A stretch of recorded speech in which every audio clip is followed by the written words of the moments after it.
Muy buenas tardes y muchísimas gracias a todos por acompañarnos en este foro sobre las modalidades de la participación ciudadana en los actos de la administración pública. Mi nombre es Lea Cedeño de Borsner, soy miembro de la Junta Asesora de la Fundación Espacio Cívico y les estaré acompañando como moderadora el día de hoy. Este evento es un esfuerzo colaborativo entre la Fundación Espacio Cívico y el Instituto Panameño de Estudios Cívicos, IPEC, y agradecemos además el apoyo y la gestión de comunicación de la Fundación para el Desarrollo de la Libertad Ciudadana, Praxis, la Comisión de Valores Cívicos y Morales, la Autoridad Nacional de Transparencia y Acceso a la Información, ANTAI, y a todo el equipo que conforma el Comité de Asesor de Espacio Cívico y a la Fundación Espacio Cívico. Les cuento antes de arrancar un poquito sobre los organizadores. Nosotros, en Espacio Cívico, que somos bastante nuevos, sobre todo, fuimos fundados hace tan solo 2 años, nacemos en el 2018, con el objetivo de hacer un aporte al funcionamiento de la democracia panameña. Y esto significa, en objetivos muy puntuales, arrancamos con lo que fue informar sobre la gestión parlamentaria, facilitando el acceso a la información. Y el segundo eje, que tiene que ver con la educación cívica y el fomentar la participación ciudadana a través de herramientas de aprendizaje enfocadas en temas como democracia participativa, liderazgo con valores y gestión de proyectos comunitarios. IPEC, que es nuestro aliado y con quien hemos desarrollado el foro para el día de hoy, es el Instituto Panameño de Estudios Cívicos. Es una fundación sin fines de lucro con más de 60 años de trayectoria, impulsando tareas y discusiones democráticas. Sus objetivos específicos en los que vienen trabajando desde hace ya muchos años, incluyen, pero no limitan, a coadyuvar la consolidación y el perfeccionamiento de nuestro sistema democrático, educar y promover el liderazgo y la participación ciudadana, promover la ética en la política, incentivar y apoyar la investigación y análisis de la realidad política, socioeconómica y cultural del país, y también trabaja para fortalecer los grupos de la sociedad civil y organizaciones políticas con el objetivo de lograr una renovada ciudadanía y nuevos liderazgos. En IPEC y Espacio Cívico consideramos abordar este tema porque nos parece que la democracia se edifica desde la participación. Y es oportuno destacar y acentuar cuáles son esas modalidades de participación. El marco jurídico que lo respalda, y conocer de la mano de expertos ejemplos claros de cómo se traduce esto en nuestro día a día. Nos acompañan en este foro el día de hoy el licenciado Juan Antonio Tejada, el licenciado Narciso Machuca, exdirector de la Secretaría de Descentralización, la licenciada Raiza Banfield, exalcaldesa del Distrito Capital, y la licenciada Elsa Fernández, directora de la Autoridad Nacional de Transparencia y Acceso a la Información. Sin más, vamos a dar inicio con la primera intervención a cargo del licenciado Juan Antonio Tejada, quien es un profesional del derecho y cursó estudios universitarios en la Universidad de Panamá y en la Complutense de Madrid. Ha desarrollado su práctica profesional en el ámbito privado y público. Tiene una trayectoria que incluye desempeño como fiscal primero superior y también como defensor del pueblo de la República de Panamá del año 2001 al 2006. Representó a Panamá en la reunión hemisférica contra el crimen y prevención de la delincuencia. Fue elegido también presidente del Consejo Centroamericano de Procuradores en Derechos Humanos. También es presidente de IPEC y es miembro del Comité Asesor de Espacio Cívico. Bienvenido, Juan Antonio. Gracias, Lea, por la presentación. Agradecer a Espacio Cívico, a las organizaciones que habitualmente nos apoyan en estas convocatorias, en estos paneles, específicamente a la Fundación para la Libertad Ciudadana, a Praxis, y en este caso también a la ANTAI, así como a los panelistas que la verdad sea dicha, han ejercido un mismo ciudadano que lo ha llevado incluso al ejercicio de actividades públicas, y su experiencia resulta relevante para un tema que tiene una alta incidencia y que para nosotros por lo general lo vemos como que requiere un repaso, ¿no? Atento por las implicancias que el tema tiene, y como veremos en esta oportunidad. Me ha tocado hacer una primera presentación. Pasaré por hacer una especie de marco teórico conceptual del tema que nos ocupa. Subsiguientemente repasaré lo que hemos llamado el entramado legal que se desarrolla a partir de finales de los años 50, ¿no? Como tercer punto, aterrizaré en lo relativo a lo que denomino 2 hitos judiciales, y dejaré las conclusiones producto de lo que has expresado, Lea, para al final pues, de este panel. Empecemos diciendo que el Estado se ha replanteado su relación con el ciudadano desde hace, de finales de los años 50, invitando al ciudadano a la mesa de las grandes decisiones administrativas. Incluso eso ha evolucionado a invitarlo a participar de manera activa en la elaboración de políticas, de planes, de programas, incluso de presupuestos, ¿no? Convocando de manera previa en estos últimos eventos algunas de las modalidades de participación ciudadana establecidas en las distintas leyes de la República de Panamá.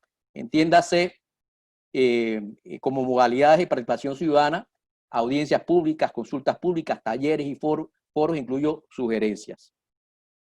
En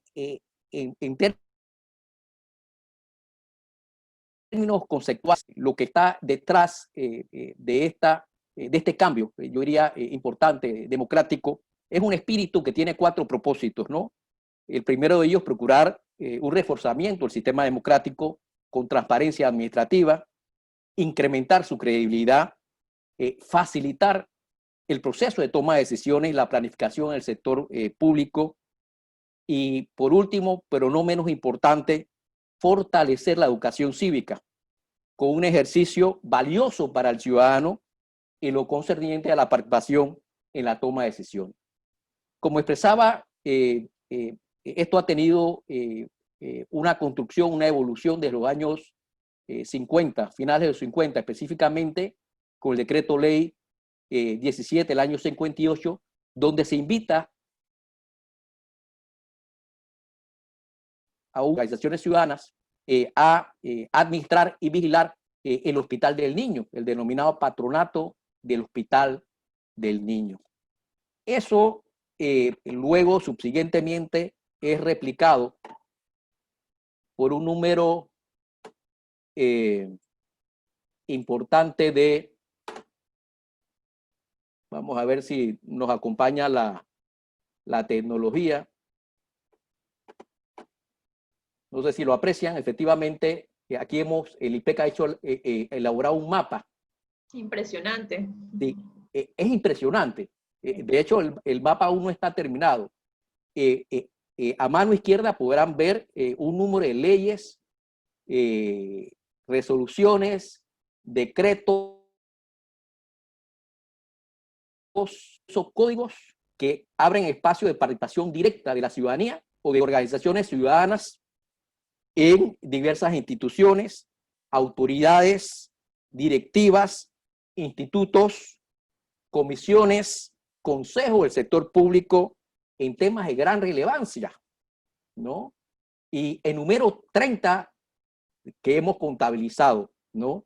Medio ambiente, microempresas, actividades marítimas, tránsito, cultura, deporte, turismo, agua, formación profesional, seguridad social, salud, sector agropecuario, sistema de justicia, lotería, urbanismo, patrimonio histórico, desarrollo indígena, política penitenciaria, explotación sexual, discapacidad, habilitación especial, mujer, cooperativismo, contabilidad, bienes raíces, seguros, empresas financieras y modernización del Estado, entre otras. La gama o el arco iris de de áreas temáticas donde los ciudadanos o las organizaciones ciudadanas están sentados en la mesa de decisiones administrativas. Es impresionante cuando uno hace el inventario, ¿no? No obstante, todo este mapa o todo este entramado de participación ciudadana, diría yo que hay 3 leyes que bien merecen ser reconocidas como leyes referentes en la materia de participación ciudadana, ¿no? La primera es la Ley General del Ambiente del año 98, que desde mi perspectiva rompe fuego. Y rompe fuego porque invita a los ciudadanos a la elaboración de políticas y planes en materia y crea espacios que denomina Comisión Consultiva Nacional del Ambiente, comisiones provinciales, incluso comisiones comarcales, ¿no? Y subsiguientemente, el año 2000, mediante un decreto reglamentario, reglamenta estas comisiones, ¿no? Y aquí lo estamos enseñando, el decreto ejecutivo 57 del año 2000, en el cual hace una definición de modalidades o mecanismos de participación ciudadana y las define, ¿no? Audiencia pública, encuestas, foros, talleres, sugerencias, ¿no? Entonces, esta es una ley que yo creo que rompe fuego en materia de modalidad de participación ciudadana. En el año 2000, la ley de transparencia, que es una ley por lo general que la gente identifica como ley de acceso público, la gente descuida que tiene un capítulo relativo a participación ciudadana en decisiones de la administración pública y que además tiene 2 artículos de extrema relevancia.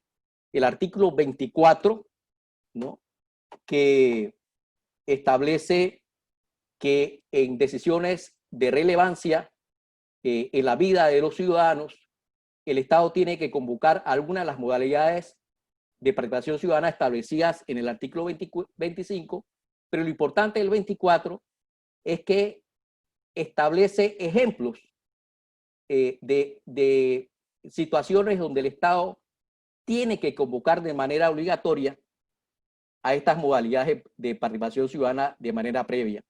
Y las comparto, ¿no?, por su relevancia. Estamos hablando de decisiones relativas a la construcción de infraestructuras, tasas de valorización, zonificación y fijación de tarifas y tasas por servicios.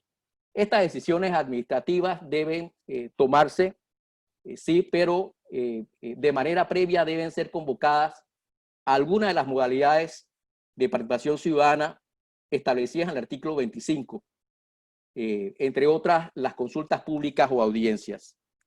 La tercera ley de gran relevancia, diría yo, de extraordinaria más bien, repasándola, pienso que ha sido un avance enorme, es la relativa a la denominada ley de descentralización de la administración pública, ¿no? En la misma ley se establece aspectos importantes como es el tener que acudir a modalidades de participación ciudadana en el ámbito de la planificación, programación, presupuesto de inversiones y evaluación y descentralización de la gestión pública en los gobiernos locales, ¿no? Yo pienso que esta es una ley que invita mucho a ser examinada. Pienso que va a tener una incidencia enorme en el Panamá democrático y sobre todo a nivel de nuestras comunidades. Es una ley ambiciosa y extraordinaria. Por esto de que a los ciudadanos por lo general esto de los derechos fundamentales a veces les suena como un poco romántico, un poco etéreo, un poco elevado, ¿no? Es importante recordar que estos derechos fundamentales y sus garantías han tenido 2 hitos judiciales, a mi manera de ver, importantes. El primero de ellos es que recién la ley de transparencia del 2002 le tocó a la Defensoría del Pueblo visibilizar la vigencia de la misma ley en términos de esas modalidades de participación ciudadana y con ocasión de un aumento tarifario de electricidad que hizo el entonces ente regulador de los servicios públicos. De la perspectiva de la Defensoría del Pueblo, en aquella ocasión, en el 2004, ese aumento tarifario había sido un aumento inconsulto, no sometido a audiencias o consultas previas y por lo tanto, basado en la legitimidad que tiene el defensor del pueblo para accionar judicialmente, se presentó un amparo de garantías fundamentales y la Sala Tercera de la Corte Suprema de Justicia, como quiera que constató que no se había previamente realizado alguna consulta, una audiencia pública antes del aumento tarifario, suspendió el aumento tarifario y pues la noticia que el medio, el Panamérica, en aquella ocasión publica. De hecho, el asunto causó mucha conmoción, hasta caricaturas en los medios locales, ¿no? Ahí el defensor del pueblo aparecía pues ciertamente paralizándolo, el aumento tarifario. Quizás la gente lo recordará, pero para ese tiempo cada 6 meses había aumentos tarifarios y eso generaba una preocupación ciudadana tremenda, ¿no? Por el impacto que tenía no solamente a la vida de los ciudadanos, sino en la vida de las empresas y en el costo en consecuencia. Más recientemente, yo diría que un hito relevante desde el punto de vista de la garantía o la incidencia que tienen estas modalidades de participación ciudadana en las decisiones administrativas es lo que algunos medios locales recogieron como un revés para el actual alcalde con ocasión de incluir vía acuerdo municipal en el presupuesto dineros destinados a la recuperación de su proyecto de playa, ¿no? En esta ocasión, 2 ciudadanos, Ricardo Lombana y otra ciudadana, presentaron también vía amparo ante la Corte de que se había violentado con ese acuerdo el debido proceso, toda vez que no se había sometido a consulta ciudadana previa al mismo y bueno, ya reciente la Corte suspendió y estableció pues que había una violación al debido proceso y también expresó la relevancia que tiene que el Estado tenga en plena vigencia todo lo concerniente a estas modalidades de participación ciudadana en decisiones administrativas. Eso, en términos apretados, ha sido un poco el recorrido del tema que hoy nos convoca y con eso quedo luego para algunas conclusiones que quisiera expresar al final, ¿no? Muchas gracias, Juan Antonio. Yo creo que nos queda, o por lo menos a mí me queda bastante claro que si bien es muy impresionante la cantidad de leyes que contemplan la participación ciudadana y que muy probable hay trabajo por hacer, y tenemos ya un marco jurídico que contempla diversas modalidades de participación y que en muchos casos los ciudadanos no están anuentes de estas oportunidades y mucho menos del impacto que pueden llegar ellos a tener. Lo que nos lleva ahora al siguiente tema, y es que la esencia de la descentralización era dar mayor poder a los gobiernos locales en la definición de políticas públicas, mejorar la prestación de servicios a su cargo, democratizar las decisiones públicas a través de esta participación. Y bueno, no me voy a adelantar porque yo sé que el profesor Machuca me dirá si es por ahí o no, ya que es un proceso de carácter político que entregó una cuota de poder a los gobiernos locales, además de competencias y recursos a los municipios para atender más eficazmente las demandas de la población y la institucionalización de mecanismos de participación ciudadana. Y bueno, con este preámbulo, le doy la bienvenida al profesor Narciso Machuca, quien nos va a hablar sobre la participación ciudadana en la creación de nuevos corregimientos y nos va a ampliar sobre esa participación a nivel de los gobiernos locales. Él es licenciado en Derecho y Ciencias Políticas y en Ciencias Económicas.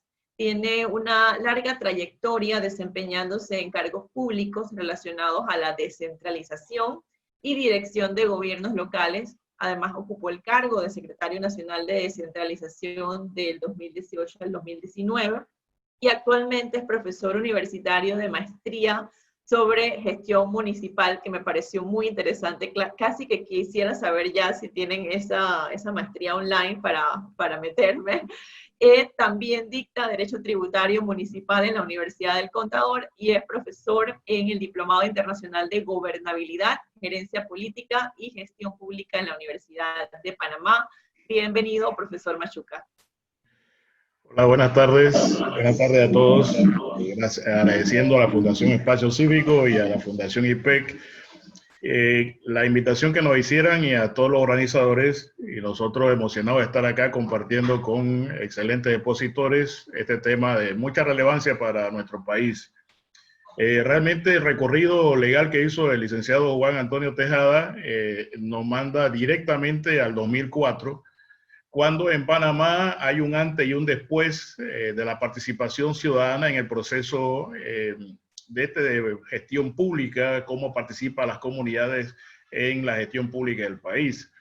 Y si bien es cierto, la participación ciudadana pudiéramos enmarcarla, si lo vemos históricamente, de 1512, con uno de los primeros alcaldes que estuvo los españoles en tierra firme, no es hasta 2004 cuando realmente vemos un antes y después de este proceso. Y es que con la reforma constitucional del 2004, en el artículo 233 se establece claramente que los municipios como gobiernos locales deben promover la participación activa de las comunidades. Y esta participación tiene que darse indudablemente dentro del proceso de descentralización. Ahí entonces, cuando analizamos, y lo hizo el licenciado Tejada, analizamos el proceso de descentralización o la ley 37, que se reforma a su vez con la ley 66 y el decreto 10, ahí encontramos que las comunidades deben participar muy activamente en lo que es el sistema de planificación municipal. La ley establece la creación de la Junta de Planificación y Desarrollo Municipal y establece una cuota muy activa que debe tener las comunidades en esa Junta de Planificación. Y esa Junta de Planificación en los últimos días ha sido tema de debate en donde se ha establecido si las comunidades deben o no deben participar, y la ley en este sentido es muy clara en cuanto a que las comunidades deben participar de la Junta de Planificación. Pero también hay una participación muy activa de las comunidades en la conformación de la Junta de Desarrollo Local. Y la ley en esto elimina un poco lo que era antes las juntas locales, que venía con la ley 106 de 1973, y establece, bueno, ahora no van a llamarse juntas locales, van a llamarse Junta de Desarrollo Locales, y aquello que hacía que en un momento dado no funcionara esas juntas locales, ahora la ley de descentralización le da una serie de competencias y responsabilidades a las comunidades para que ellas puedan participar activamente de la vida municipal y las decisiones o el desarrollo que toma el municipio en todo este proceso. Y entonces ahí vemos que las juntas de desarrollo locales deben constituirse, deben organizarse, deben tener una reglamentación, deben participar en los consejos municipales, cosa que nunca habían participado, deben participar de los consejos provinciales, que aunque la ley dice que esos son espacios donde las comunidades tienen que participar, hoy por hoy todavía no vemos eso muy desarrollado, son pocos los municipios que han permitido la participación.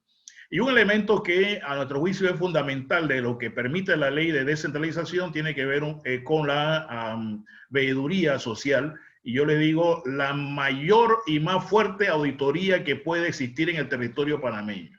La gente a veces dice, yo tengo la Contraloría. Sí, la Contraloría te fiscaliza, pero aquí el mejor fiscalizador de cualquier proceso es la propia comunidad, la que te está viendo constantemente y sabe si estás haciendo un uso adecuado o no estás haciendo uso adecuado de los bienes. La Contraloría te puede llevar al Ministerio Público y te sancionan por 2 o 3 años, pero la comunidad te sanciona por mucho más tiempo, y cuidado con una serie de generaciones por el mal manejo que tú has hecho de los fondos.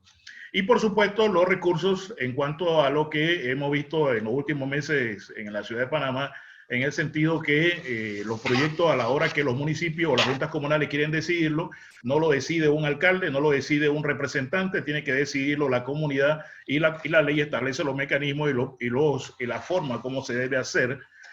Y en Panamá por primera vez se establece lo que son los presupuestos participativos, en donde el 100% de los recursos que van para inversión tiene que ir a consulta ciudadana.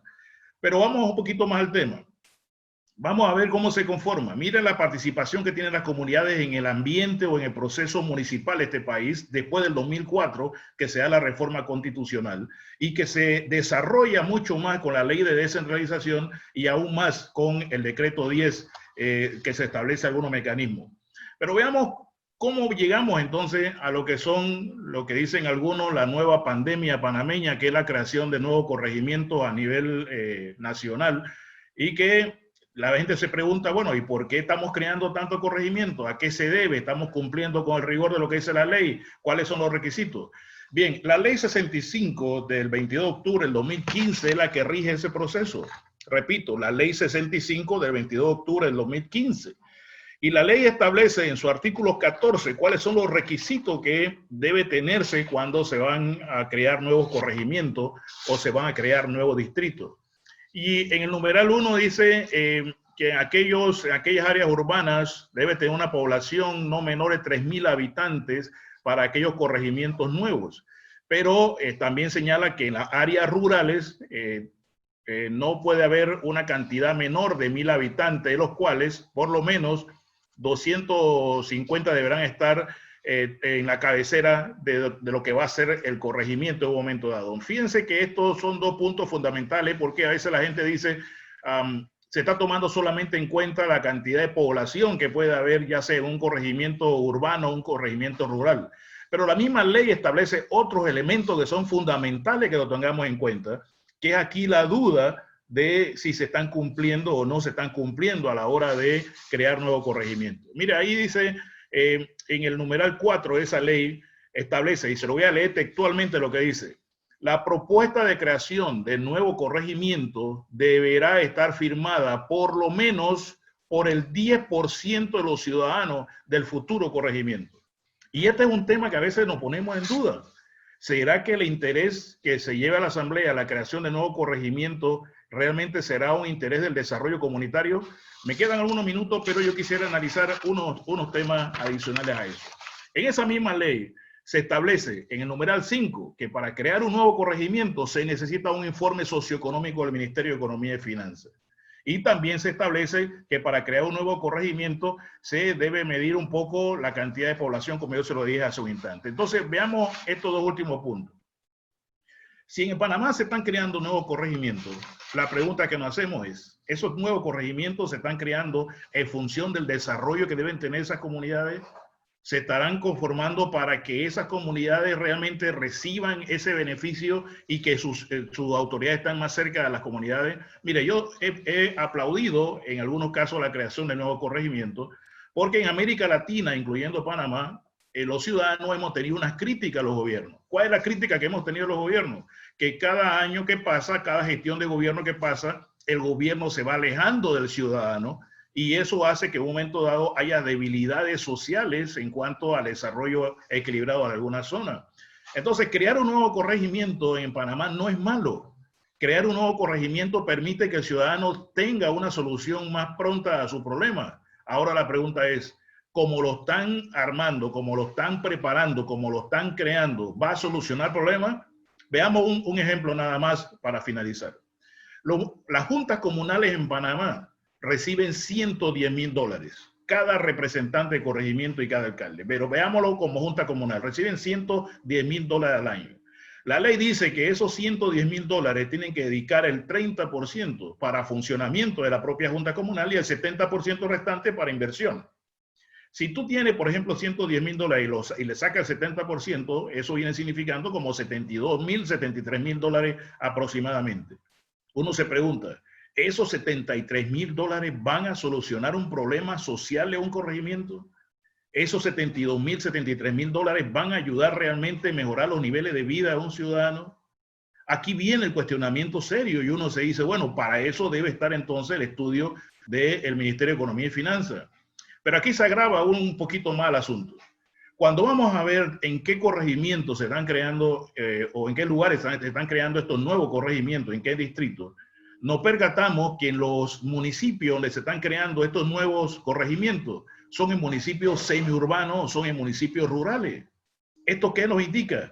Que esos municipios no tienen capacidad suficiente para hacerle frente a sus responsabilidades, capacidad financiera para hacerle frente a sus gastos fijos, o sea, no recaudan lo suficiente en sus comunidades y tienen que depender del subsidio que le dé el gobierno central.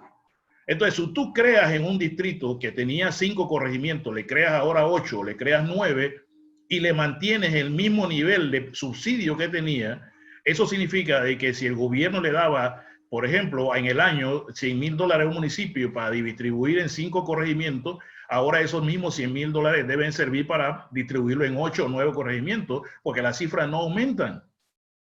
Cuando uno lo ve por la parte de los fondos de descentralización, vemos exactamente lo mismo. Los fondos no aumentan a pesar, fíjese esto, a pesar que haya nuevo corregimiento, el fondo no aumenta. Entonces uno se pregunta, si el Ministerio de Economía y Finanzas, según la Ley 65, tiene que hacer un estudio socioeconómico, ¿se habrá hecho el estudio para analizar si ese nuevo corregimiento va a solucionar efectivamente los problemas sociales? Ahí le ponemos un poco de asterisco a esa conclusión, y yo creo que a mi juicio, si esos nuevos corregimientos no son acompañados de recursos suficientes para las juntas comunales y para el municipio, no va a solucionar lo que en un momento dado se pretende hacer. Y termino con el siguiente elemento. La ley establece, como yo le dije al principio, que necesitan un 10% de los moradores como consulta para la firma del nuevo corregimiento, un 10% de las personas que viven en ese nuevo corregimiento. Pero esa es la duda que tenemos muchos, si eso se está cumpliendo. Y muchas veces uno analiza y dice, bueno, ¿se hizo una consulta con representantes? No. ¿Se hizo una consulta con el alcalde? No, porque la ley 65 establece que inclusive las consultas son iniciadas por el alcalde de cada sector. Y más aún, estas son decisiones que están siendo presentadas por los diputados a la asamblea. Si eso es así, la ley establece que debieran ser llevadas a los consejos provinciales para que los consejos provinciales de coordinación dieran algún tipo de opinión con respecto a ese tema, y tampoco se está haciendo. Así que ahí tenemos algunos asteriscos, ahí tenemos algunas interrogantes, y por eso es la gran duda del ciudadano con respecto a los nuevos corregimientos. ¿Se está solucionando un problema social? ¿Se está consultando a la comunidad? ¿Se están haciendo los estudios como dice la ley 65? Esos son temas que debiéramos de poner atención como ciudadanos para saber si la ley 65 se cumple como lo establece claramente. Gracias a todos. Muchísimas gracias, profesor. Sin duda, este tema da para un foro completo dedicado únicamente a este tema, pero usted ha hecho un excelente trabajo resumiendo los aspectos más relevantes y, como bien la nota, sobre esta pandemia de nuevos corregimientos que tenemos y la necesidad de tener estos informes socioeconómicos. Y me quedo con la misma pregunta yo también, o sea, ¿para qué se están creando estos nuevos corregimientos y se está haciendo esa debida diligencia? Y tengo que agregar la pregunta pues casi obvia, ¿cómo evitamos la politización de ese proceso en efecto? Y que cuando se recogen este 10% de estas voces, en efecto, pues sea representativo de esa comunidad y no solamente pues de un liderazgo político que está oprimiendo para que esto se dé de esta forma, ¿no? Son algunas de las dudas con las que también me quedo yo como ciudadana, y en efecto también hay algunos comentarios que ya estamos recibiendo, los vamos a estar respondiendo al final de las sesiones, pero uno tiene que ver casualmente con pues, ese golpe bajo que recibe el Foro de Reformas Electorales, que también pues, monitorea este tipo de acciones como las que acabamos de discutir.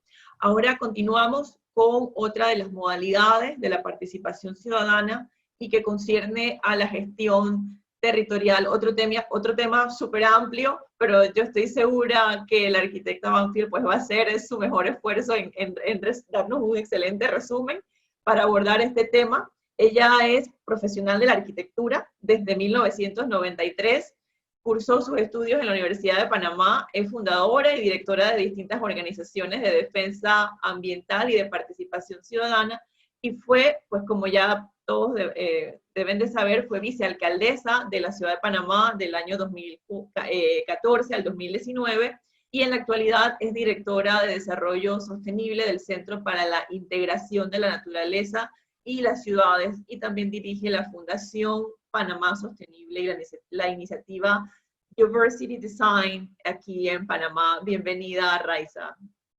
Muchísimas gracias, Leia, y a todos los participantes. Gracias por la invitación y por esta fabulosa iniciativa. Yo estoy muy agradecida de que me antecedieron Juan Antonio y don Narciso, con quienes tengo una relación muy estrecha en todos estos temas, por lo cual no nos resulta teórico, sino muy de la práctica. Yo voy a compartir la pantalla justamente en función de lo que señalaba. Ajá, ustedes ven solamente la portada, ¿verdad? Participación ciudadana en la gestión territorial, sí, ok. De hecho, fue muy interesante lo que mencionaba tanto Juan Antonio en cuanto a toda la legislación que hemos tenido en función de participación ciudadana, porque ha sido la gente a impulsar estos cambios. Y justamente una de las cosas que más ha generado la motivación de la gente a actuar, a reaccionar, ha sido la intervención del suelo, partiendo de las grandes industrias extractivas, las grandes industrias hidroeléctricas, sobre todo en comunidades rurales, y ha sido lo ambiental, más que todo, lo que ha hecho las primeras activaciones, no de instituciones u organismos constituidos, sino espontáneas, de las comunidades, de las organizaciones. Y fue precisamente cuando se crea la Ley General de Ambiente, con el tema de la evaluación de impacto ambiental, es lo que generó el espacio de catarsis de la sociedad para quejarse desde el perro de la vecina hasta el edificio que no quiero, el proyecto que no quiero. Entonces las consultas públicas de los estudios de impacto ambiental, que era el único mecanismo de participación ciudadana activa, o sea, del ciudadano con la autoridad en ese momento, se convirtieron para discutir un montón de cosas que desviaban un poco el instrumento, pero es que la gente no tenía otro espacio para discutir porque no era consultado. Es ahí donde vemos a nivel nacional que se generan muchos movimientos, y yo creo que uno que fue un activador importantísimo fue el movimiento de las áreas revertidas, porque incluso la ley 21, que genera los usos de suelo, las áreas revertidas, preveía los mecanismos de participación ciudadana para la defensa de estos usos. Así que crea un marco legal para esta participación, y esa activación generó posteriormente que otras comunidades se organizaran, y surge entonces la Red Ciudadana Urbana, por ejemplo, que es una organización comunitaria de prácticamente todo el Distrito Capital que ha estado pendiente de estos temas, pero esto se extiende a otros sitios del país como Chiriquí, y bueno, la comarca que ha tenido sus propios movimientos autóctonos. Así que lo ambiental generó un activador importante en la participación ciudadana, en decir lo que no quieren. Y eso fue importante, un primer paso. ¿Qué teníamos en materia de consulta? Si bien la legislación era muy amplia en todos los mecanismos, el MIBIOT, en su momento MIBI, después MIBIOT, generaba los usos de suelo, o los cambios, a solicitud del dueño de la obra, del dueño del terreno o del promotor, y estos se promulgaban en edicto, así que el ciudadano tenía que estar pendiente e ir al MIBI y ver el edicto donde, si entendía aquello, donde decía que se había otorgado un cambio de uso, o si no, en el mejor de los casos, se enteraba cuando ya la retroexcavadora estaba al lado de su lote. Entonces, empieza, y finales de los 90, el 2000, pues la década del 2000 fue una década de mucha actividad, porque fue cuando se genera el gran boom inmobiliario en la ciudad, todas las inversiones a raíz de la crisis financiera de Estados Unidos y los mercados en Europa. Empieza la inversión en Panamá en grandes megaobras. La ampliación del Canal de Panamá también generó una economía pujante que se vio, que redundó en las inversiones en construcción. Entonces, como las normativas en construcción en Panamá cada vez eran más flexibilizadas porque el progreso no se puede detener y porque hay que decirle sí a la inversión y porque estamos en boga del mundo, entonces veíamos casitas transformarse en grandes condominios y básicamente a solicitud del promotor. Y si el promotor hablaba inglés, todavía más rápido sucedía. Entonces empiezan estas luchas de no al cambio de zonificación, la gente queriendo mantener sus barrios tradicionales, o los que estaban invirtiendo, porque de esa cadena de valor que generaban los grandes rascacielos y centros comerciales, el que ganaba un poquito más de plata tal vez no iba a invertir en eso, pero su casita la quería adecuar a una oficina. Entonces tenías el letrero como el verde que dice las ciudades crecen y los cambios se dan. Entonces sí el cambio de zonificación. Pero ¿por qué había este contrasentido, este conflicto entre la sociedad? Porque el Estado, el gobierno se había puesto ausente, como un referee de quién puja más, el que quiere el cambio, el que no quiere el cambio, el que paga más por el cambio, pero no estaba ordenando el territorio, no estaba acatando lo que la ley ordena, de que todo el tema de la planificación territorial va por delante de cualquier cambio que se pudiera dar y que no podía ser en manera selectiva, sino en materia integral, como ya lo decía la ley 6 del 2006. Pero ¿qué pasó cuando se creó esta ley 2006? Que en la letra pequeña que nadie vio y que se modificó en la asamblea, cuando estaba en la asamblea, decía, a falta de planes integrales, el promotor podrá presentar su propio plan. Con esto, otra vez el Estado se repliega, otra vez la autoridad se sienta y deja que el promotor presente el plan que mejor le parece. Y nuevamente, ya tal vez no lote por lote, sino que se inventan unos planes de que suman 3 casas, 5 casas, una calle y vamos con el plan y cambiamos. Y seguimos en esta pugna. Sin embargo, la comunidad se organiza cada vez más y se convierten, y los procesos son cada vez más participativos, pero seguimos en lo que no queremos. No sé, esta es una imagen de aquella consulta pública cuando el Ejecutivo en el gobierno pasado, el gobierno central, decidieron modificar el Parque de Omar con 30 millones de dólares y con un diseño que no le consultaron a nadie, sino que a alguien en el Ejecutivo le pareció que era más bonito así, pues. Y sabemos del gran movimiento ciudadano que hubo, decían, eso no es lo que queremos para el parque, y se tuvo que detener. Pero ¿qué pasa en una ciudad donde la gente empieza a definir lo que no quiere, pero hay que definir lo que se quiere? ¿Cómo construimos lo que se quiere? Y es ahí que, con unas breves imágenes, porque no tenemos mucho tiempo, le quiero contar lo que hicimos entonces desde el municipio, porque felizmente en el 2015 entra a regir la ley de descentralización, o sea, una ley que nos viene a devolver las competencias que la Constitución de la República nos daba desde los inicios. Desde que la República se concibe como república, ya el municipio tenía el poder de gestar su territorio y decía, aquello que el municipio no pudiera realizar, entonces lo cumplirán o lo complementarán las instancias nacionales. Sin embargo, la ciudad de Panamá y el resto del territorio se fue desarrollando al revés. Las instancias nacionales decidían por los municipios qué hacer, dónde va la carretera, dónde va el puente, qué obra hago, y los municipios se replegaron a recoger la basura y a limpiar los parques. Entonces, cuando empezamos a retomar competencias que la Constitución nos daba, decíamos, pero por más brillantes que tengamos profesionales, tanto del sector privado o público, lo importante es que la comunidad sea partícipe de ese proceso. Y empezamos con las primeras experiencias de diseño participativo y llegamos a una comunidad de Bellavista donde había un conflicto enorme con un diseño que traía la administración anterior del Parque Urracá, por ejemplo, no consultado, sino que salía de un estudio de arquitectura. Tuvimos que hacer así, suspender el contrato a expensas de una demanda, pero empezar a construir con la gente el diseño del parque. La gente no se lo creía y decía, ¿para qué voy a ir a las consultas si van a hacer lo que les da la gana? Pero ese dibujito que ustedes ven a la derecha de la imagen de la participación de las personas, es el diseño consensuado después de varias sesiones de ir, decir, hacer el listado que quería la gente, de volver al taller a diseñar, volver hacia la gente y decir así, dónde ponemos la cancha y tal por cual, hasta llegar a ese proceso, a ese diseño consensuado. ¿Cuál es el resultado de eso? ¿Quién cuida el parque hoy? ¿Quién está atento de que la cancha esté limpia, de que se pueda? La gente, la comunidad. y ellos son los que han estado pidiendo cuenta al alcalde de por qué el parque está abandonado, que la junta comunal, que... Es por eso, porque la gente se apropió del proceso de diseño y de su parque. Esa es una de las grandes ventajas de la participación ciudadana.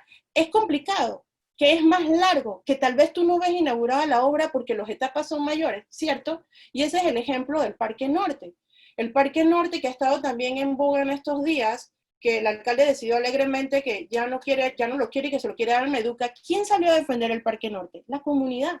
Porque también fue un proceso participativo durante años por regiones del área, entender qué se quería en el parque, la gente firmaba, votaba.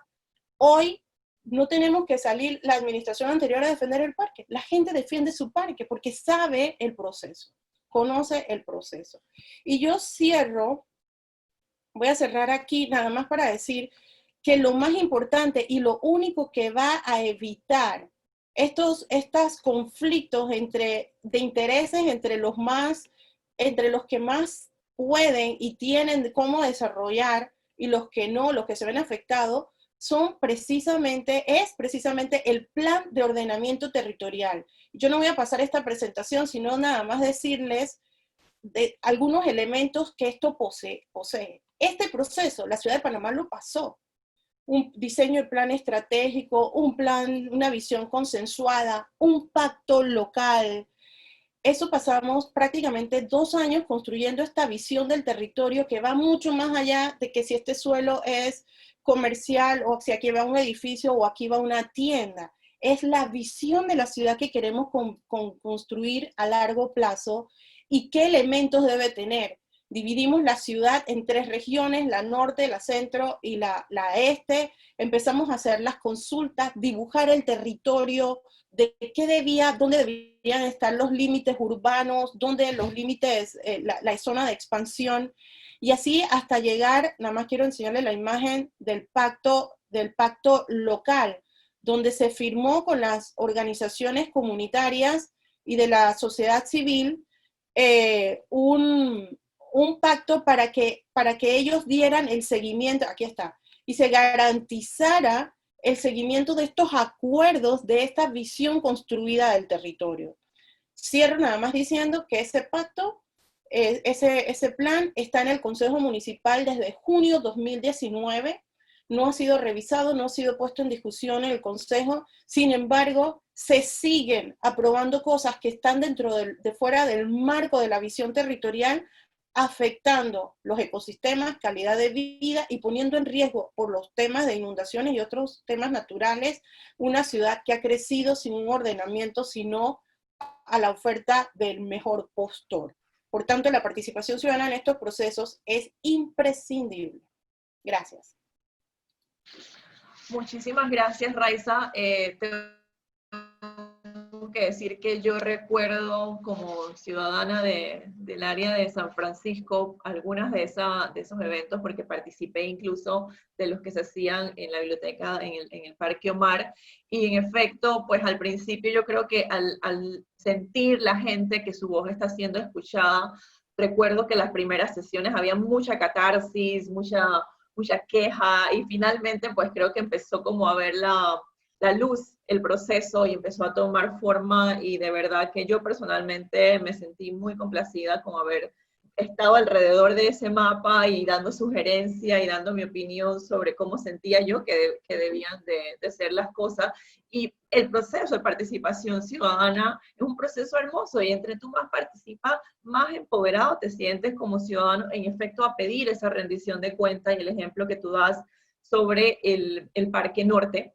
Y bueno, ya ahora pasando a cuál es ese futuro que nos espera en la participación ciudadana en nuestro país, y pues viendo las cosas que se dan en el día a día, tenemos ya para cerrar la ponencia de la licenciada Elsa Fernández, que nos va a hablar sobre las reformas a la Ley de Transparencia y su impacto en la participación ciudadana. La licenciada Elsa es licenciada en Derecho, valga la redundancia, en Ciencias Políticas, y tiene una maestría en Derecho Privado y una especialización en Docencia Superior. También cursó un doctorado en Derecho Económico y Empresarial. Actualmente ocupa el cargo de directora general de la Autoridad Nacional de Transparencia y Acceso a la Información, ANTAI. Ella también se ha desempeñado como profesora en la Facultad de Derecho y Ciencias Políticas de la Universidad de Panamá y desempeñó el cargo de defensora adjunta del pueblo y fue diputada suplente en la Asamblea Nacional por el circuito 8-7. Elsa, bienvenida, verdad que nos da mucho gusto que nos traigas entonces a ese aquí y ahora con las reformas a la ley de transparencia que se está gestionando, cuál es ese impacto que va a tener en la participación ciudadana y que nos hables un poco sobre ese proceso de co-creación de gobierno abierto que han estado promoviendo en las redes de ANTAI y de los miembros del Foro de Gobierno Abierto. Bienvenida, Elsa. Muy buenas tardes a todos y a todas. Gracias, Lea, por la invitación que nos hiciste a través de la Fundación Espacio Cívico, de igual manera el IPEC, y la Fundación Libertad Ciudadana. Reconocemos, al igual que los expositores que hoy acompañan, ¿no?, en este evento, que son personas que tienen un tecnicismo y una profesionalización y han dado grandes aportes, ¿no?, en el tema de transparencia y rendición de cuentas a nuestro país. Y de veras que agradecemos la deferencia que han tenido con nosotros de considerar a la ANTAI para participar en eventos como este, ¿no?, donde en definitivo tenemos que hacer desde el sector público todo lo oportuno, lo necesario para, en el cumplimiento de la ley, ¿no?, y como se establece la coordinación de la participación ciudadana en la gestión pública, tengamos entonces nosotros que cumplir ese rol. Quiero, compartir con ustedes, para mí es muy importante que podamos plantear algunos aspectos que en este caso desde ANTAI, ¿no?, como acaba de señalar Lea, tenemos la responsabilidad por ley. Siempre es importante, como sabemos, la participación ciudadana, la coordinación en la gestión pública nos corresponde a nosotros y ahora mismo estamos en un proceso, este proceso de reformas a la ley de transparencia en primera instancia, es porque es un compromiso que firmó este gobierno a través del reto de transparencia del 2019. De igual manera es porque es una responsabilidad del plan de gobierno y asimismo es una responsabilidad que tiene el ANTAI en su plan estratégico y en su POA que realiza. Es importante señalar que la participación ciudadana, ¿no?, como tenemos aquí la posibilidad, ¿no?, de nosotros ver, es una de las herramientas democráticas más efectivas utilizadas, porque es la que permite que los ciudadanos y las ciudadanas se involucren en la creación de políticas públicas y de igual manera tengan la posibilidad de que estas políticas públicas respondan a sus necesidades y al mejoramiento de la calidad de vida que merecemos todos y todas. En la Ley 6 se contempla, recordemos que la Ley 6 desde el 2002, estamos hablando de una ley que el objetivo de su reforma es para que sea a partir de aquí mejor de lo que teníamos hace 18 años. Y en definitiva tiene distintas modalidades que se deben entonces contemplar fuera de la ya existente, en las cuales dentro de un momento pasaremos entonces a señalar, y que en definitiva tiene y señala la obligación de cada una de las instituciones del Estado de garantizar la participación ciudadana. Nosotros hacemos una fiscalización de la sección de transparencia, y esa sección de transparencia debe estar ubicada en la página web que guarda relación con el cumplimiento de la Ley 6, artículo 9, 10 y 11 sucesivos. Específicamente, el artículo 26.2 señala la participación ciudadana y cada institución del Estado, mediante cuando ustedes tengan la posibilidad, algún ciudadano o ciudadana, de ingresar a la sección de transparencia de la entidad, debe ahí mostrar qué modalidades de participación ciudadana está implementando en el desarrollo de la gestión pública de esta entidad. Otra cosa importante es reconocer que, sabemos que el tema de participación ciudadana desde el punto de vista tiene su legalidad en la Constitución y asimismo en otras leyes, como tuvo el licenciado Tejada la oportunidad de explicarnos y asimismo los otros compañeros. Y de igual manera la Ley 6 nos habla de que se debe entonces en que justamente para la fiscalización de los actos de la administración pública que pueden en algún momento afectar los intereses y los derechos de los grupos, es porque la misma tiene su razón de ser. Importante es conocer que, la Ley 6 contempla, como lo han dicho ya los compañeros que me antecedieron, distintos tipos de modalidades de participación.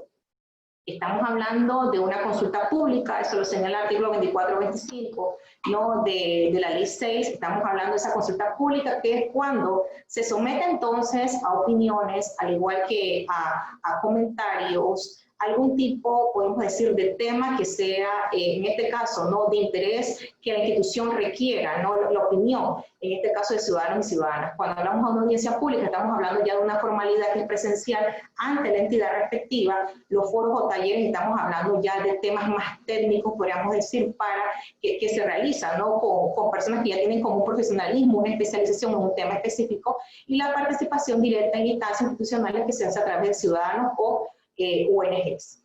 Asimismo, podemos observar entonces la auditoría social. Esto lo dijo en este caso el licenciado Machu, que hizo referencia a ese tema, que guarda relación con la descentralización, que sabemos ahora que es una responsabilidad que en este caso tiene ANTAI, específicamente por el decreto que reglamenta la descentralización, el 10, que hace alusión entonces a que la responsabilidad que tiene la ANTAI con relación a las auditorías sociales, y específicamente a su conformación, a su capacitación, a su asesoramiento, y de igual manera a conocer las irregularidades administrativas que surjan producto de una auditoría social.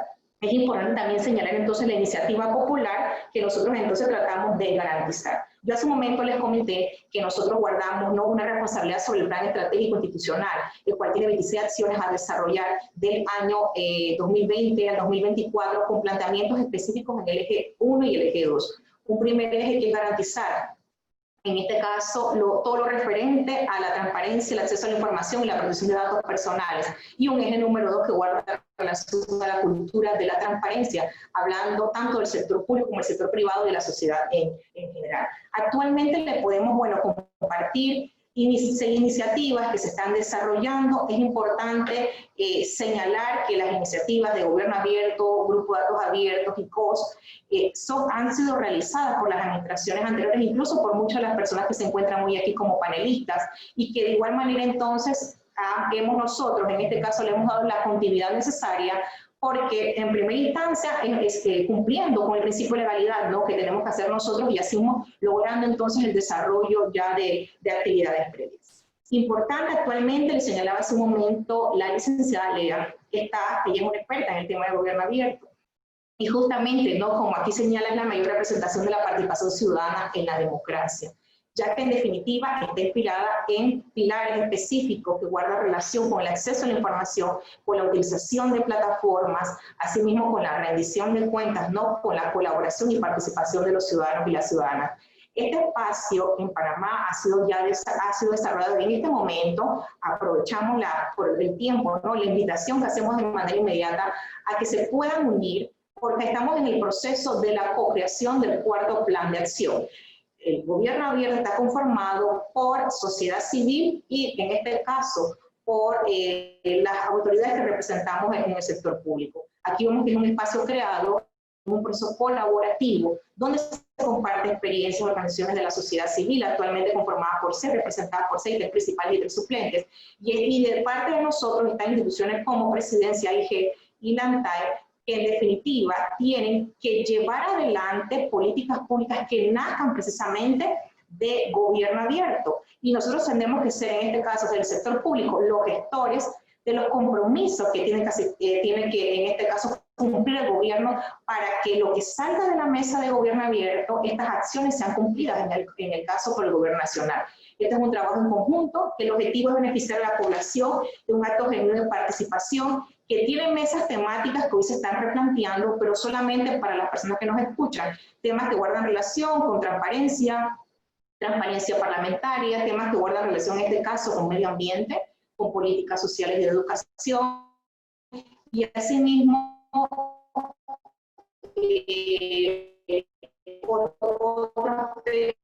también son temas que han salido propios, que se están implementando esto, que era referente a la modernización del Estado y a la gestión eficiente de los servicios públicos, que es lo que demanda este país. Justicia también abierta es otro de los temas que se señalan y que están en el momento de replanteamiento. Otra cosa importante es el grupo de trabajo de datos abiertos. Esto es de noviembre de 2017, cuando se señala la necesidad en el caso, ¿no?, del desarrollo de políticas públicas de datos abiertos, que es ante todo, ¿no?, busca que el espacio de que los que están en puestos de gobierno tienen la obligación de aperturar datos de forma tal que ciudadanos o ciudadanas puedan obtener esos datos y convertirlos en datos que sean de valor, y que esto pueda entonces, ¿verdad?, contribuir al desarrollo del país y buscar esa finalidad. Otra cosa importante es lo referente a COS. COS en definitiva es una iniciativa, ¿no?, que en este caso nosotros formamos parte del grupo multisectorial de COS y está conformado tanto por sociedad civil como entidades también del Estado, que guarda relación con una iniciativa que ante todo busca en lo referente a la infraestructura pública que exista la transparencia. Aquí podemos ver, esta fue una actividad que se hizo a inicios de año, que más que todo era una capacitación que se estaba haciendo a los miembros, en este caso, del sector público, porque el objetivo, el cumplimiento sería, ¿no?, que hay una página que es en este caso Panamá en Obras.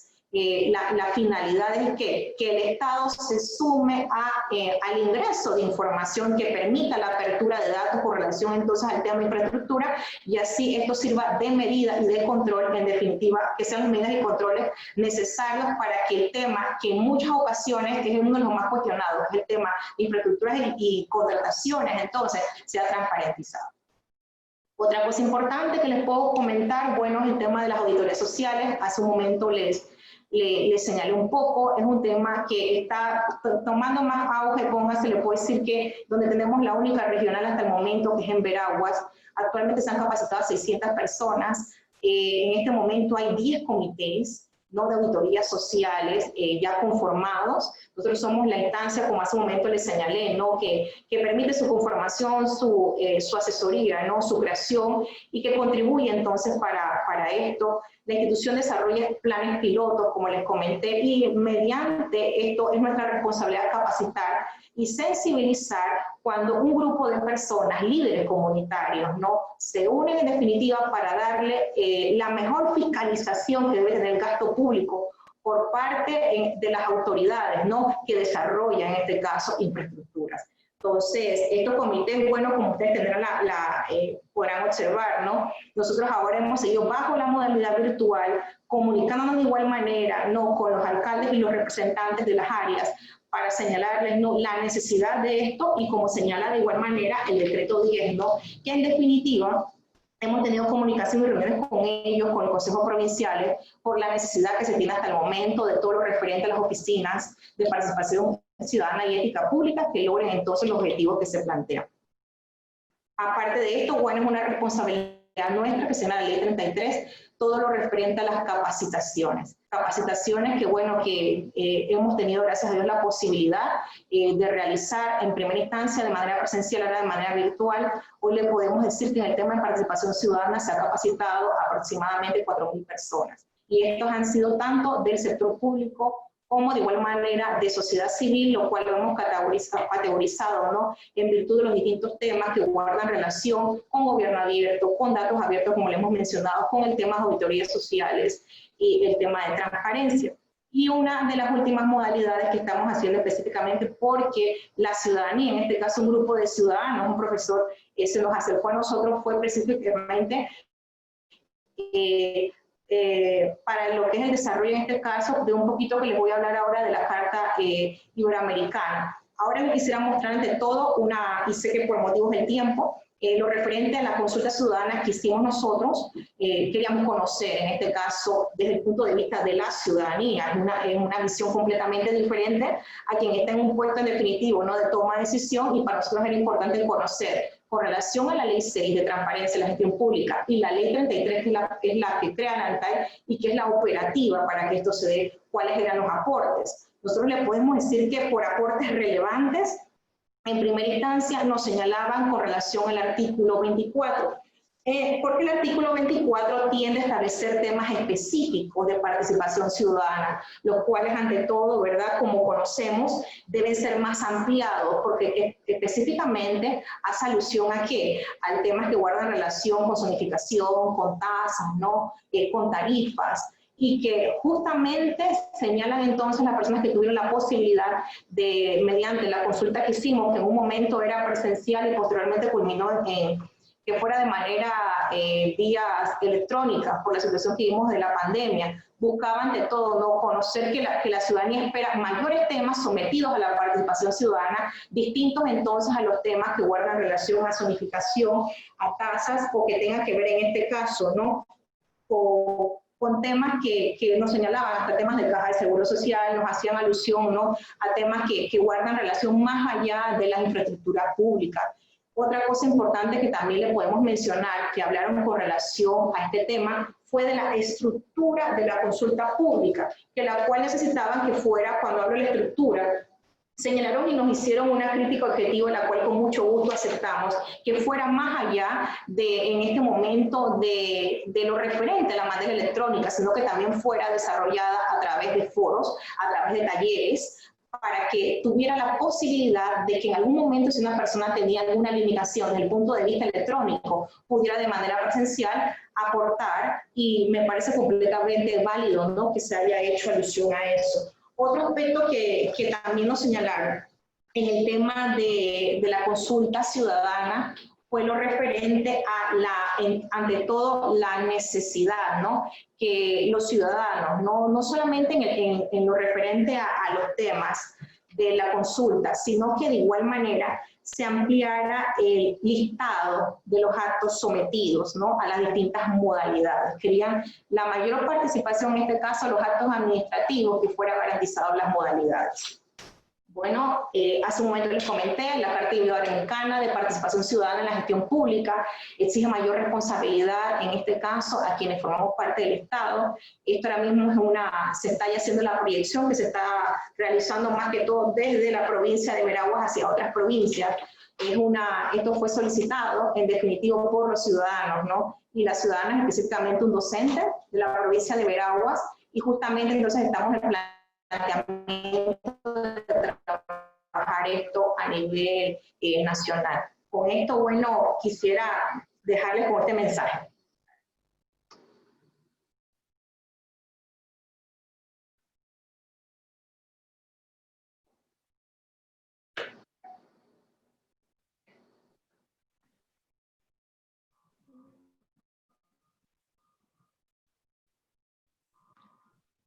El audio del video no se escucha, no sé si tiene un audio. Ajá. Permítame un segundo. Ajá.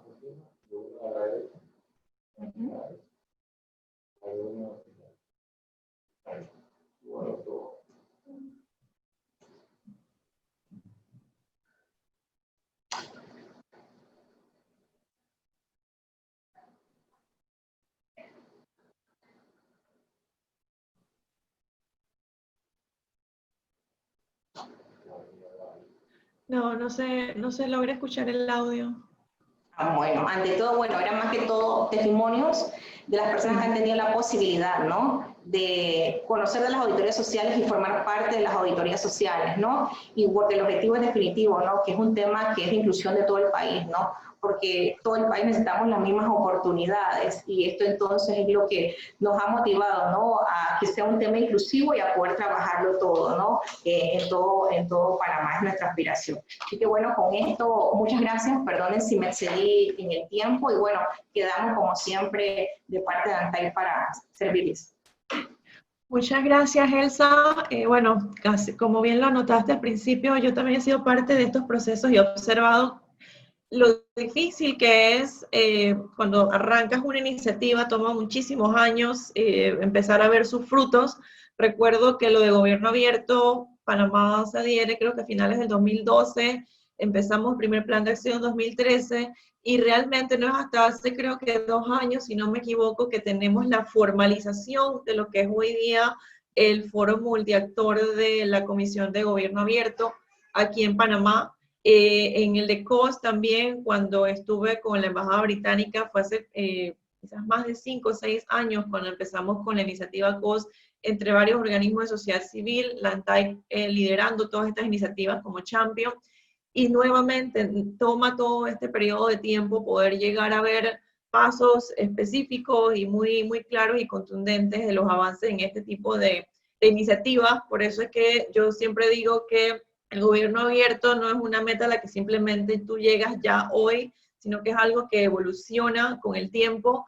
Tenemos varias preguntas y bueno, aprovechando que acabas de tocar el tema sobre gobierno abierto y esto, Elsa, una de las preguntas que nos llegó es ¿cuáles creen son las causas de la baja participación ciudadana en iniciativas como estas, que son nuevos paradigmas de participación, como por ejemplo, citan aquí al gobierno abierto? Bueno, definitivo, ¿no? La baja participación ciudadana puede tener varios enfoques. Yo te podría decir en primera instancia que guarda relación con la desconfianza que existe, ¿no? Eso es una realidad, la desconfianza que existe en la figura como tal del Estado y los distintos órganos del Estado. Entonces eso contribuye, ¿no? Porque cuando hablamos entonces de mediciones que se hacen, ¿no? Encuestas a nivel, póngase como se han hecho, casualmente de Transparencia Internacional, y ponen índices de 36, ¿no? Aquí partimos de esa realidad y que esa es la representación de la poca confianza que existe de los ciudadanos y las ciudadanas en el país. Entonces, aquí el objetivo es el trabajo, entonces, en conjunto de empoderarse, ¿no? Y cuando hablo de empoderarse, ¿no? Desde el sector público, que tenemos la responsabilidad definitivo de aprovechar los espacios, como hace un momento lo que acabamos de mencionar, ¿no? De gobierno abierto, para que los compromisos que salgan de esa mesa sean entonces una realidad de parte entonces de lo planteado y de lo que se exige a cada una de las entidades. Entonces yo te puedo señalar que la desconfianza guarda un rol, un valor. Sí, yo añadiría eso. Yo, la experiencia municipal, se me venía una frase a la mente que la sigo repitiendo. Es más fácil construir ciudad que construir ciudadanía. No sé si se escucha bien, mi señal está dando problemas. Sí. Sí te escucho, Es más pero fácil construir ciudad que construir ciudadanía. Entonces, sí, es allí donde, ¿ahora se escucha? Sí. Okay.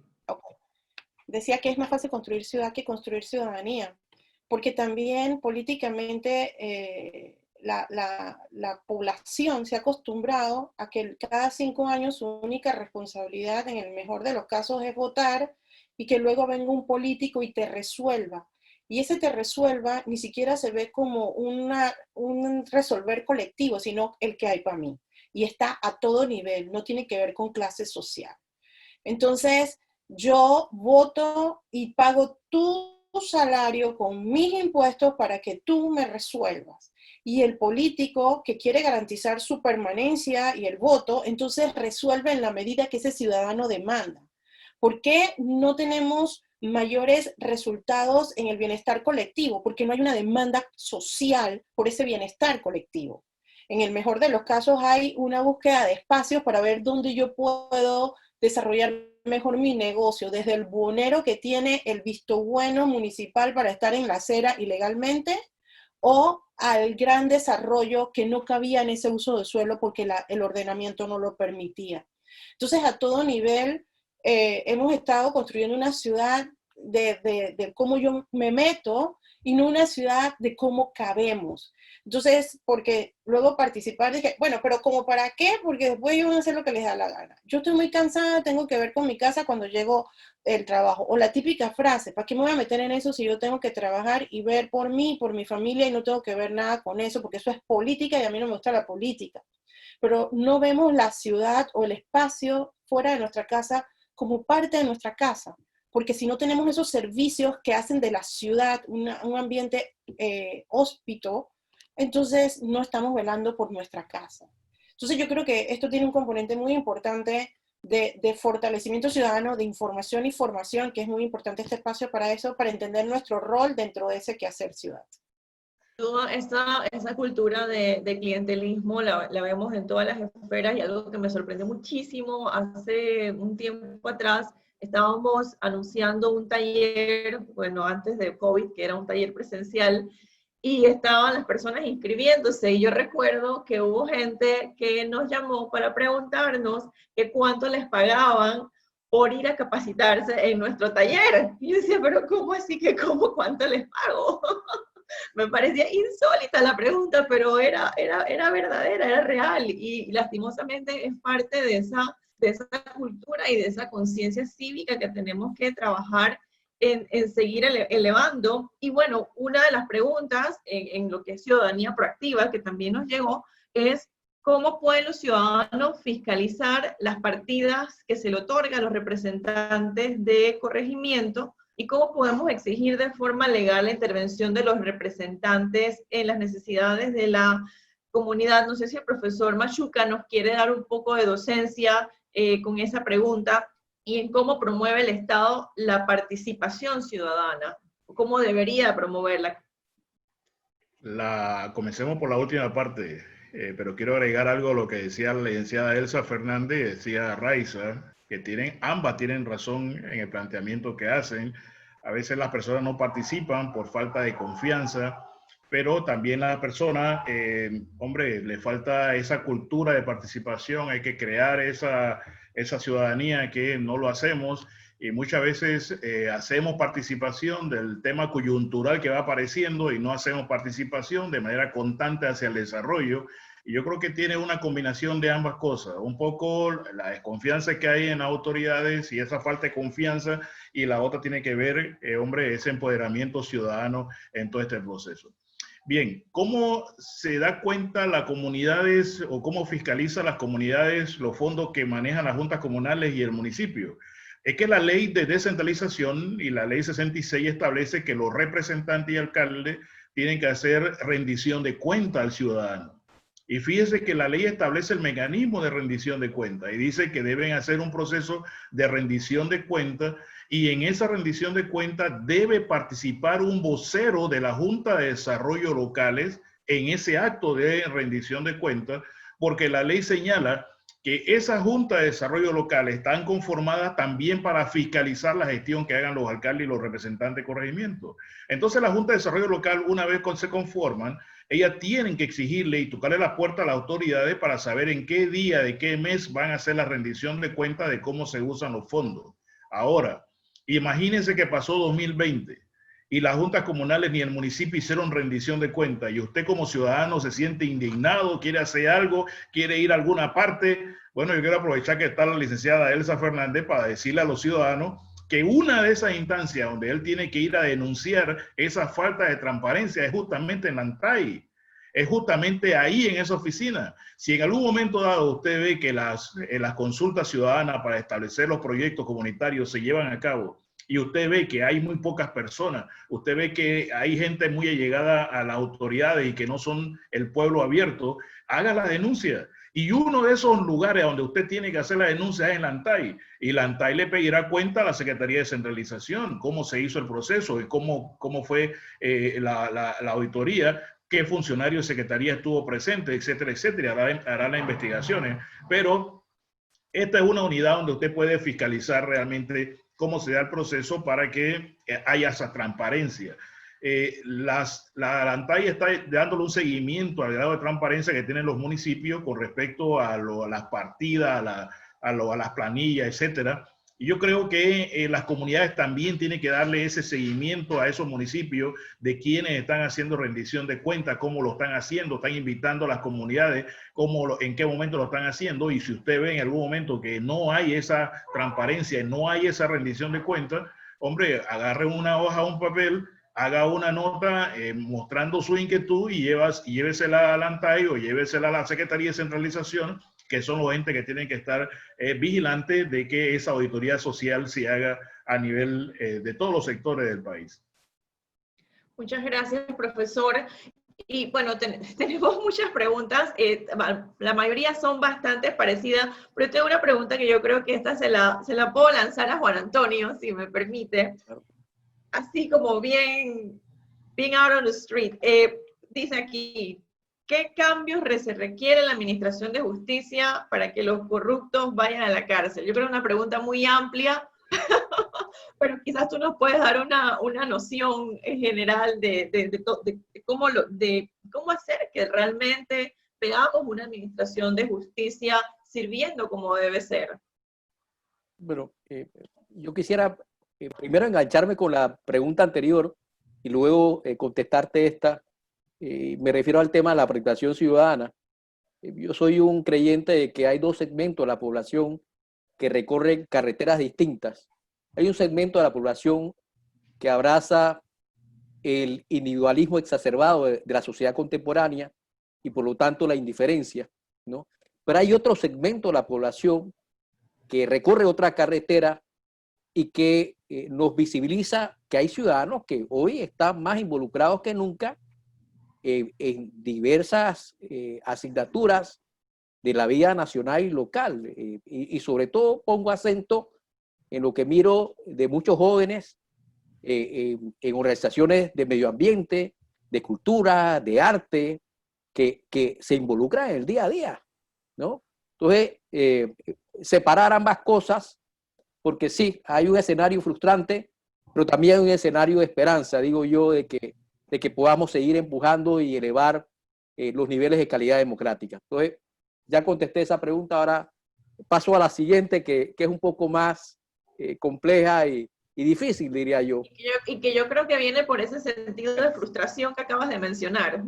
Sí, mira, si hay una asignatura pendiente en el Panamá democrático es el tema del sistema de justicia. Es un tema que con el cual tropezamos desde el día 1, ¿no? Por una serie de eventos que hace unos días atrás compartí con algunos oyentes, y no hemos descansado con eventos que han generado frustración y preocupación. En ese escenario, los panameños en algún momento apostamos al denominado Pacto de Estado por la Justicia. Se hizo una propuesta muy ambiciosa, una hoja de ruta a efectos de hacer un cambio importante en nuestro sistema de justicia y que jugara el papel que debe jugar dentro del sistema democrático, ¿no? Entonces yo diría que uno, rescatar esa hoja de ruta del sistema de justicia, y sobre todo hay que apostar con mucha fuerza a la formación de jueces, magistrados y fiscales. Los jueces, magistrados y fiscales no solamente tienen que estar debidamente formados, sino que se la tienen que creer su independencia, tienen que creer su imparcialidad y no amilanarse frente al poder político, frente al poder económico, por ejemplo, que en no pocas ocasiones enfrentan en distintas controversias o investigaciones de índole penal, ¿no? Entonces, es un tema que tenemos que examinar y tenemos que retomar si queremos de alguna manera seguir en este camino de construcción democrática, ¿no? Y digo camino de construcción democrática porque hablamos mucho de la democracia y sí, ciertamente a esto lo denominamos democracia, pero es un camino de construcción, ¿no? Al cual tenemos que seguir avanzando y tenemos que seguir mejorando. No es un tema que tú alcanzaste la democracia un día tal y te acostaste de un lado de la cama a dormir, ¿no? La institucionalidad, la ciudadanía se sigue construyendo, se sigue mejorando, se sigue apelando a la eficiencia y eficacia, el mejoramiento de la calidad de vida o las condiciones de vida de los ciudadanos, ¿no?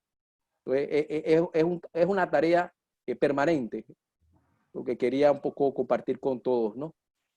Gracias, Juan Antonio. Y bueno, y también que más allá de las competencias necesarias para un cargo, pienso que hay cargos que ameritan también un liderazgo valiente, ¿no? Para no dejarse amedrentar por los escenarios difíciles y opresores que se puedan presentar y si en un momento. me permite un último comentario, y en este caso con relación a la ANTAI, que creo que ha presentado un proyecto, me parece muy interesante, que de alguna manera pasamos del entramado legal que había compartido con ustedes, y cuando digo entramado legal me refiero a la relación o el común denominador que existe de esas leyes desde la perspectiva de la participación ciudadana, ahora a acariciar la idea muy buena de establecer un sistema nacional de participación ciudadana. O sea, eso es una buena noticia, diría yo, ¿no? Entonces, agradecerle a la ANTAI, en este caso a su directora, que nos ponga eso encima de la mesa y que reitere la invitación a que los ciudadanos demos una mirada y tratemos de mejorar el proyecto en lo que pueda ser mejorado, ¿no? Yo simplemente viendo de manera ligera el proyecto, me preguntaba, directora, si todos estos modelos o todos estos mecanismos de participación ciudadana generalmente se han pensado de manera presencial o semipresencial, ¿no? Hoy vivimos una pandemia que que nos ha invitado a ver todos estos ejercicios también de manera virtual, ¿no? Entonces, darle un repaso a ver si pudiéramos mejorar ese otro tramo, porque me temo que este no será la primera ni la última pandemia que tengamos, ¿no? Así que invitarte a eso, a darle una mirada a ver si las aplicaciones tecnológicas nos permiten un ejercicio ciudadano virtual también. Sí, incluso me parece que en la intervención creo que Elsa mencionaba que las personas que respondieron a la consulta mencionaban en efecto esa participación electrónica y ampliar ese formato de participación ciudadana.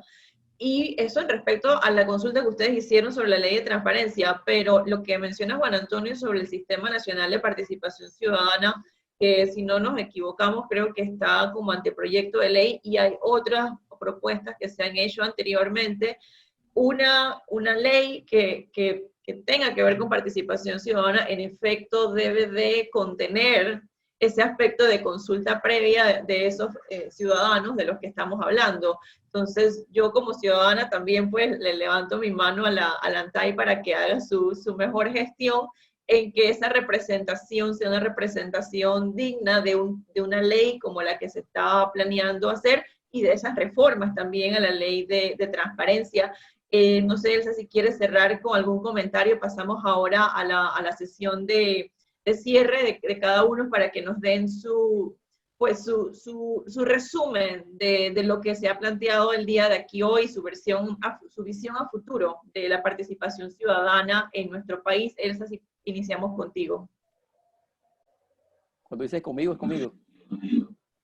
Bueno, mi conclusión es que bueno, el ciudadano está invitado a la mesa de las grandes decisiones sobre la administración pública nacional y local, y hay que sentarse en esa mesa, ¿no? La democracia de hoy, la contemporánea, exige participación ciudadana para elevar su calidad y entonces debemos advertir que hay esos espacios, hay esas oportunidades, incluso, diría yo, ir más adelante, tratar de producir informes de las organizaciones ciudadanas que participan de estos espacios, ¿no? Para poderlos compartir, socializarlos y dar seguimiento y también mejorar su participación en estos espacios. Eso sería un poco mi conclusión y ojalá sigamos examinando todo esto relativo a las modalidades o mecanismos de participación ciudadana porque creo que es un plus a la democracia que todos aspiramos. Gracias, Juan Antonio. Continuamos con Raiza, tu lectura sobre lo que hemos conversado hoy y esa visión de hacia dónde debe ir la participación ciudadana en modalidades, marco jurídico, el emprendimiento social, cómo involucrarnos. ¿Cuál es tu visión? Yo creo que el quehacer ciudadano, el quehacer de ciudad y ciudadanía es como bailar tango, es un asunto de dos, ¿no? Es de la autoridad, del gobierno que se elige, pero también de la ciudadanía que genera el gobierno que se elige y por tanto el rol que juega en estos procesos, no solo el electoral, sino lo que sucede entre cada proceso electoral. Mi lectura es que como ciudadanos tenemos que madurar muchísimo colectivamente. Podemos ser como un país de inversión, de banca, de paso de naves, pero como país de generación de ciudad nos falta mucho. Nosotros justamente con el Centro de Integración para la Naturaleza y Ciudades y la Universidad de Arquitectura y Diseño ISMUS y Ciudad del Saber hemos iniciado en esta semana un curso, una capacitación dirigida a servidores públicos municipales en materia de descentralización y gestión territorial. Y era diseñado para brindarle herramientas a los funcionarios públicos a empoderarse para gestionar el territorio desde lo local, porque siempre las decisiones vienen desde lo nacional y no aterrizan a lo que la comunidad requiere. Y la comunidad, por el otro lado, es así, como el niño que pide y pide y pide y necesita formarse en ese proceso. ¿Qué hemos identificado? Que la ciudadanía está formada por estos políticos y los políticos están alimentados de esta ciudadanía que pide y ellos dan. Por ejemplo, fondos públicos invertidos en iglesias, cuando una comunidad tiene necesidad de agua, por ejemplo, o de otras cosas, es porque la ciudadanía lo pide, y si los funcionarios no se lo dan, entonces paga políticamente el funcionario. Entonces, los ciudadanos tenemos que saber cómo pedir, qué pedir para el bienestar colectivo y de la mayoría, y para mejorar las condiciones de nuestra ciudad. Hay que fortalecer el marco legal y todo lo demás, pero ahorita no es un tema de falta de leyes, es una falta de ejecutarlas, de fiscalizarlas y de participar en estos procesos para mejorarlas. Entonces yo creo, yo no voy a responsabilizar a los funcionarios de las cosas que adolecemos como sociedad, porque al final son fruto de esta sociedad. Yo creo que tenemos que hacer un proceso de maduración colectiva, y los dejo con esto. Alguien preguntaba que cómo hacer para que el plan de ordenamiento territorial salga del oscurantismo donde está, porque nos costó millones de dólares procesos de participación ciudadana, y además es un plan bellísimo. O sea, yo vi realizado la integración de un territorio rural, natural, urbano, como no hay ninguno en el continente, en un plan bien concebido, y está allí durmiendo el sueño de los justos en el Consejo Municipal. ¿Qué hay que hacer? Que la ciudadanía despierte y empiece a exigir a cada uno de sus concejales que quieren la discusión del plan, y hay que participar. Hay que terminar de crear la Junta de Desarrollo Local, hay que activarse. Cuesta, cansa, agobia, pero ¿cuál es el resultado? Una mejor ciudad para todos. Así que pongámonos de tarea mejorar colectivamente. Muchas gracias, Raiza. Licenciada Elsa, si nos permite su lectura sobre la participación ciudadana y esa visión a futuro. Bueno, sí, quisiera comentarles, yo creo que eso es un resumen de todo lo que me llevo de cada uno de los participantes, ¿no? De Tiller. La participación ciudadana tiene que institucionalizarse, ¿sí? Y esto es desde el sistema educativo, y definitivo que igual tiene que dar como una política pública respaldada por la ley. Hace años atrás no hablábamos de las iniciativas que hoy se comentan como gobierno abierto desde el punto de vista, ¿no? Dantay nos hablaba de POS, nos hablaba de datos abiertos, hace 18 años eso era una realidad, hoy sí lo es. Las leyes tienen que definitivamente adaptarse a la realidad que se vive, y la única forma que podamos dejar esto garantizando una cultura de transparencia es que la institucionalicemos.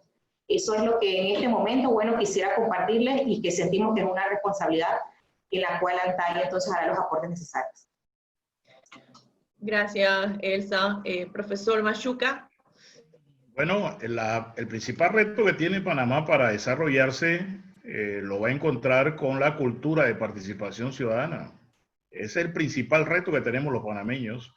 Y las comunidades sí tienen una serie de derechos que la ley le da, pero también tienen una serie de deberes que también tienen que comenzar a empoderarse de ellos. Yo sí considero que el movimiento para fortalecer el país, para fortalecer la democracia del país, tenemos que fortalecer los procesos de participación ciudadana. Con eso se fortalece la democracia, con eso se fortalece la gobernabilidad del país, organizando las comunidades, haciendo que las comunidades se empoderen del proceso. Y si un alcalde, un representante, una autoridad no le da participación a las comunidades, la comunidad tiene que exigir su espacio, tal cual lo establece la Ley 38 y la Ley 6. Por ejemplo, la Ley 38 establece que el procurador de la administración fiscaliza la gestión que hacen los funcionarios públicos. Y si usted mañana pasado ve que un representante de un alcalde no está organizando las comunidades, vaya al procurador de la administración y haga la denuncia correspondiente. Y si usted ve que mañana pasado usted como miembro de la comunidad no lo están llevando al consejo municipal, o el representante de corregimiento no está organizando la Junta de Desarrollo Local, o esa autoridad local no está haciendo rendición de cuentas, vaya al ANTAI y dígale, mire, esto fortalece la gobernabilidad, la transparencia, yo quiero contribuir con el desarrollo, pero aquí hay limitaciones, pese a que la ley establece que yo debo participar, no están creando los espacios. Entonces, ahí tenemos algunas instituciones para que participen activamente con el ciudadano. Y yo creo, cerrando, licenciada Lea, estos escenarios son escenarios ideales para que las comunidades vayan conociendo cuáles son sus deberes y sus derechos, sepan cuáles son sus coberturas de acción, que vayan tomando conciencia para que nos vayamos empoderando como ciudadanos del desarrollo. Yo siempre sigo diciendo y lo seguiré diciendo, no es posible en ninguna parte del mundo que quieran hacer un desarrollo sin participación de las comunidades. No es posible que quieran hacer un proceso transparente de la gestión pública sin participación de las comunidades o del ciudadano, porque el ciudadano es el objeto y sujeto de la acción. Si yo voy a hacer una descentralización, ¿para qué la voy a hacer? Para el ciudadano. Si yo voy a ser transparente, ¿para qué lo voy a hacer? Para el ciudadano. Si yo quiero mejorar la justicia, ¿para qué lo voy a hacer? Para el ciudadano. Entonces, él es el objeto y el sujeto. Y si ese ciudadano es el propósito de cualquier acción de desarrollo, entonces hay que incorporarlo en ese proceso que estamos llevando a cabo. Muchísimas gracias, profesor. Bueno, quisiéramos de verdad responder todas las preguntas que nos han llegado. Tenemos 21 preguntas más otras que llegaron el día de ayer, o sea, tenemos casi 30 preguntas. Lastimosamente no podemos responderlas todas, pero Espacio Cívico va a estar realizando más de estos foros en los próximos meses. Yo personalmente me quedo con que sí queremos ir a un modelo de gobernanza abierta y colaborativa, pero más allá de la retórica. Y para eso tenemos que empoderarnos nosotros también como ciudadanos de este proceso. Muchísimas gracias a nuestro panel por su participación en este foro y muchísimas gracias a ustedes, a la audiencia, por participar de este evento que se da hoy en asociación entre IPEC y Espacio Cívico. Esperamos poder verlos de vuelta pues en otro de nuestros foros el próximo mes. Muchísimas gracias y buenas noches a todos.